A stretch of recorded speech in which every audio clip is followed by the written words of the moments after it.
Oh, 220 section 1, article 2, question or category 28. 228. Worst promotion of the year. Oh boy. Wow. What should we start with? Where can we start with this one? There's been some real doozies this year. Do we start? Do we start at a local independent level on that stuff, or do we start with at a national level? I think we'll probably keep it at a national level, just because the local indies they are what they are. So I'm not going to get into that. It's a bit nuts here, and we'll be regionalizing ourselves too much. Yeah, we don't want to do that. We don't want to exclude everybody. We'll just put it that way. So, inclusion-wise, I think the worst promotion of the year in... it's your turn. Sorry. I'm jumping on you. This is like your turn to pick. Who do you have? Worst promotion of the year.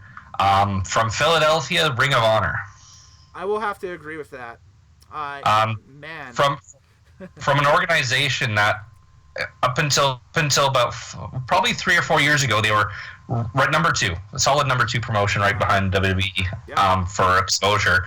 They've crashed, and they're probably, I'd say they're just barely in the top 10 right now. Mm-hmm. It's not so much a burn as it's just kind of more of like a whoa, man. It's they've kind of leveled out here. But man, there's a lot of empty seats at their shows.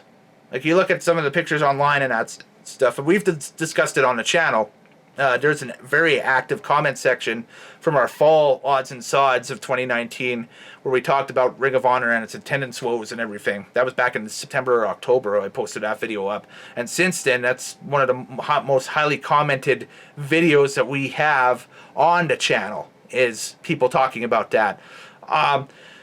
It was incredible to be at Madison Square Garden for that G1 Supercard Moorhouse, just due to the fact that, it just seemed like both promotions were going to get such a lift off of this, and they needed it after Omega, the Bucks, Cody, that whole group decided to go and do their own thing.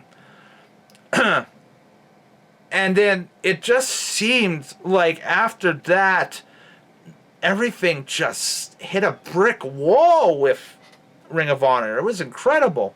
I want to say that obviously the scandals that Ring of Honor had didn't help throughout the year. The fan scandal between Bully Ray and the fan, I think out in Portland or whatever it was, over the I think it was the Madison Rain, or not Madison Rain, the Allure. Was it Velvet Sky?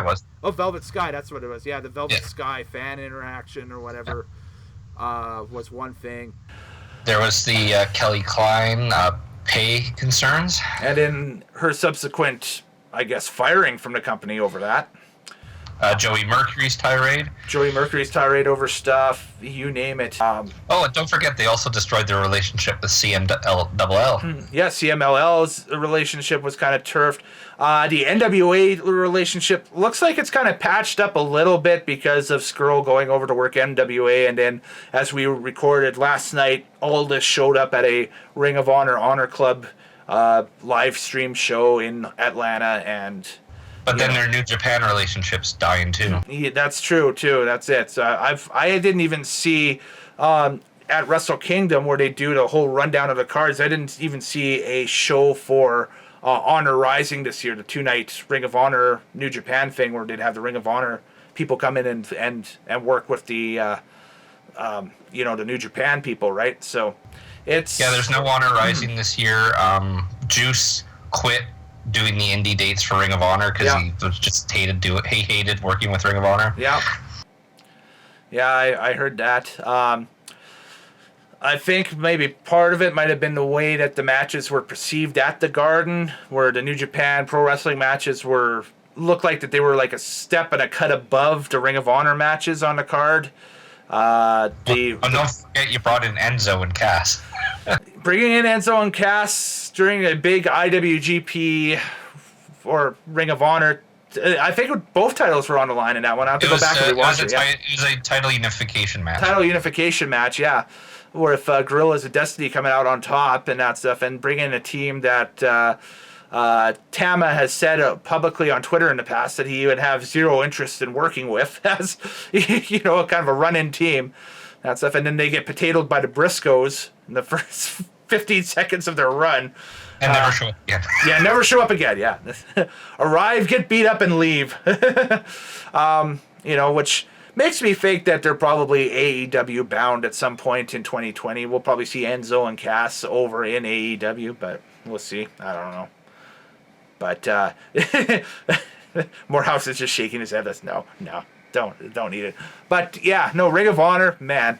How the mighty have fallen over there. And yeah, Impact has overtaken Ring of Honor, I think. I think Ring of Honor's in a 5 spot right now in the top 5 promotions in North America, I would say. MLW could be just right with them. Yeah. In ahead. Yeah. I have MLW down as a soft 6 because this is how I have them ranked at the end of 2019 into 2020. I have WWE, of course, the 1,000-pound gorilla up top, number 1. I have AEW as number 2. I'll have, even though they're not North American based, I'll have New Japan as number 3, just due to their reach, and they did run some North American shows. Yeah. Impact number 4, Ring of Honor 5, and I'll put MLW on as a soft 6, maybe a 5.5. In 5?